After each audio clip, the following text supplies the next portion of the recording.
सावन के पावन महीना आ गई बा। आ यही सावन के महीना में भक्त लोग बाबा धाम जाता।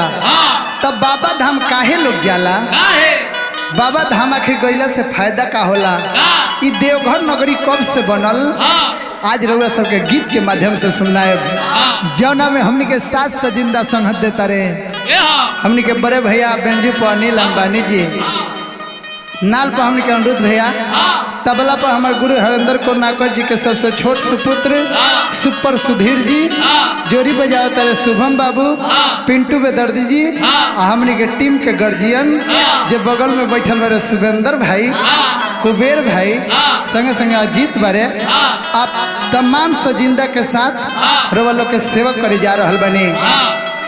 रउआ लोग से इतने निवेदन करो कि गीत के सुनी अरे लड़का के आशीर्वाद दिलार के बात तो समय के बाद जौना समय रावण शंकर भगवान के तपस्या करके आ लंका ले जाए के कोशिश कैले बा, देवता लोग निहोरा करके आ उहे शिवलिंग के देवघर में स्थापना करा दे। गीत के माध्यम से सुने कैसे लड़का कहता अरे कि शिवलिंग रखाइल जब से हर कि देवघर के चारों ओरिया नम हो गई। अनिल भैया अरे कि शिवलिंग रखाइल जब से देवघर के चारों ओरिया नम हो गई।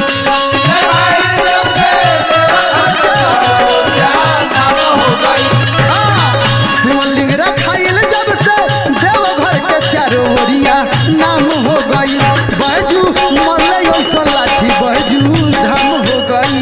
बैजू मरले ऐसा लाठी बैजू धाम हो गई।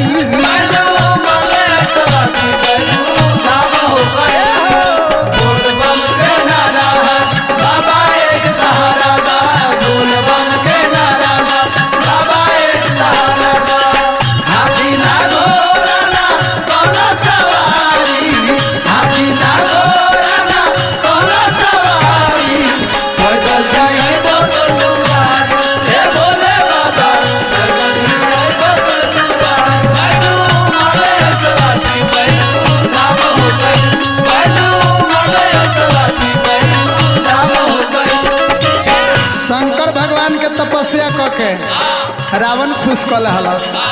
शंकर भगवान पहले जाए के ना चाहले, लेकिन रावण के तपस्या से खुश होके कहले कि लंका जाए, एक शर्त बा, एक सुर में उठा के लंका लेके चल जेब तो बीच में जहाँ रख देब वही जाए शिवलिंग का स्थापना हो जाए। ए बबुआ शिवजी के रावण जब ले जाए चाह लंका देवलोक में बाजे लागल आफत के डंका।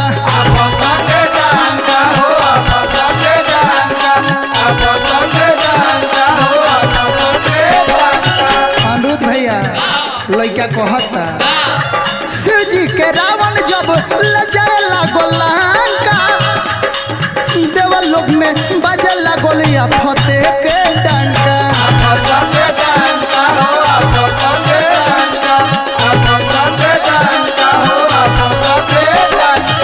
सारा देवता लोग जाके गंगा मैया से निहोरा कोई आ गंगा मैया कोयली का गंगा माई के कृपा से देवलोक के बिगड़ल काम हो गई। गंगा माई के कृपा से देवलोक के बिगड़ल काम हो गई। गंगा माई के कृपा से देवलोक के बिगड़ल काम हो गई। बैजू मरले ऐसा लाठी बैजू धाम हो गई। बैजू मरले ऐसा लाठी बैजू धाम हो गई।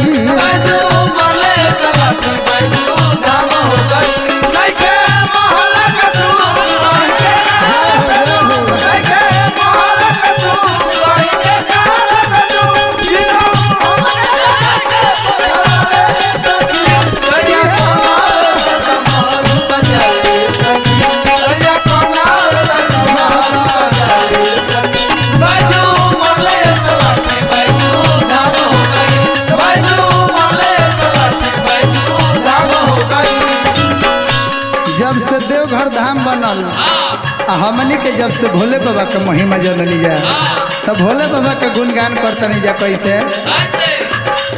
देवघर में अइले जब से शिव जी भगवान हो मन जे मसीहा करे लागल गुणगान हो लागल गुणगान करे लागल गुणगान हो लागल गुणगान करे लागल गुणगान हो ए बाबूआ लइका कहता देवघर में अइले जब से शिव जी भगवान हो मन जे मसीहा करे लगल गुणगान हो लगल गुणगान करे लगल गुणगान हो लगल गुणगान करे